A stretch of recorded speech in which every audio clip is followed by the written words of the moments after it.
নমস্কার মিত্র হাউস কিচেনে আপনাদের স্বাগতম। আমি আপনাদের সামনে হাজির হয়েছি আবার একটা নতুন রেসিপি নিয়ে, ধাবা স্টাইলে ডিমের কারি। তা ভিডিওটা প্রথম থেকে লাস্ট পর্যন্ত দেখার জন্য অনুরোধ রইল। আমি ধাবা স্টাইলে ডিমের কারি করব বলে 7খানা ডিম নিয়ে নিয়েছি। ডিমগুলোকে আমি একটু কাঁটা চামচ দিয়ে এরকম করে ফুটো করে নেবো, যাতে ডিমের কারি যখন করব ঝাল মশলা যাতে ঢুকে যায়। তাই জন্য ডিমগুলোকে এরকমভাবে ফুটো করে নেবো একটু করে।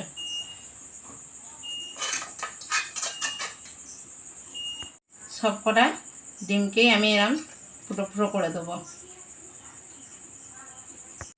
আমি ডিমগুলোয় একটু লঙ্কার গুঁড়ো দিয়ে দেবো,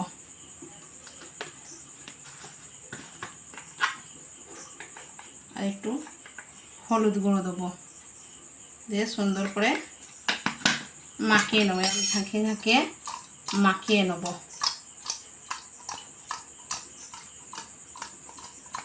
ডিমগুলো আমার মাখানো হয়ে গেছে, এবার ভেজে নেব। কড়াইয়ে সর্ষের তেল দিলাম ডিমগুলো ভাজবো বলে। তেলটা হয়ে গেছে, এবার আমি ডিমগুলো ভালো করে ভেজে নেব।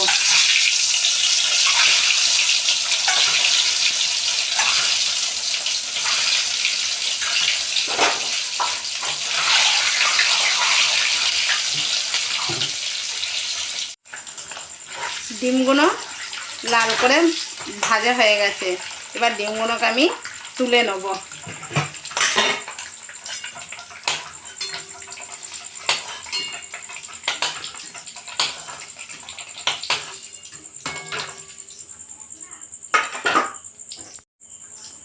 এই তেলেই আমি পেঁয়াজগুলোকে ভালো করে ভেজে নেব।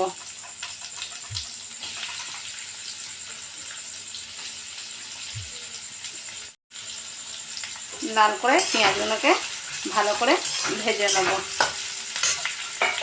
ভালো করে ভাজা হয়ে গেছে, এবার এতে 6-7 কোয়া রসুন আর একটু কুচি আদা দিয়ে দেবো, সুন্দর করে ভেজে নেব।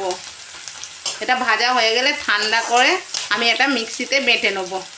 আর পেঁয়াজ আদা রসুন সব ভাজা হয়ে গেছে, এটাকে এবার তুলে নেব, দিয়ে ঠান্ডা করতে দেবো, দিয়ে মিক্সিতে ভালো করে পেস্ট করে নেব। আমি তেলের মধ্যে গোটা এলাচ লবঙ্গ দারচিনি গোলমরিচ ফোড়ন দেবো, দিয়ে টমেটোগুলোকে ভালো করে ভাজতে দেবো।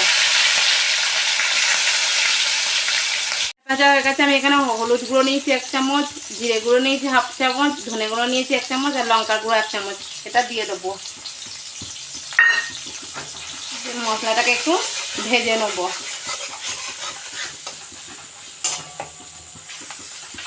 ভাজা ভাজা হয়ে গেছে, এবার যে পেস্টটা করে রেখেছিলাম সেই পেস্টটা এতে দিয়ে দেবো।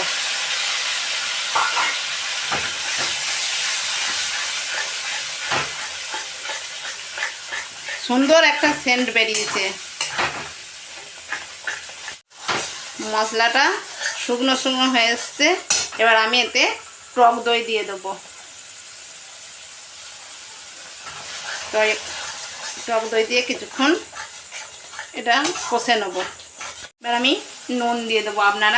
নুনটা আপনারা যেমন খাবেন স্বাদ অনুযায়ী আপনারা নুন দেবেন।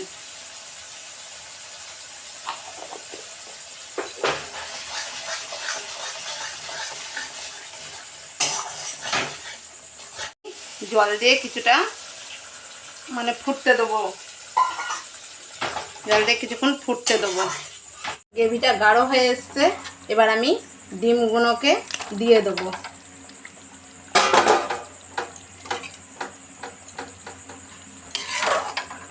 ডিমগুলো দিয়ে ফুটুক, আমি কিছুক্ষণ ঢাকা দিয়ে দেবো।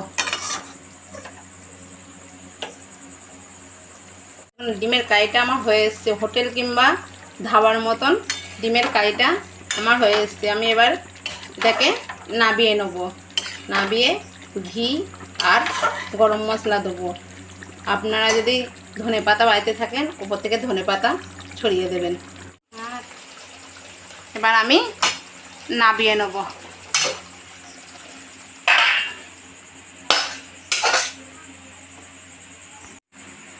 আপনারা যদি এরকম নিত্য নতুন রেসিপি দেখতে চান তাহলে অবশ্যই আমার চ্যানেলটিকে লাইক, শেয়ার, কমেন্ট এবং সাবস্ক্রাইব করতে ভুলবেন না।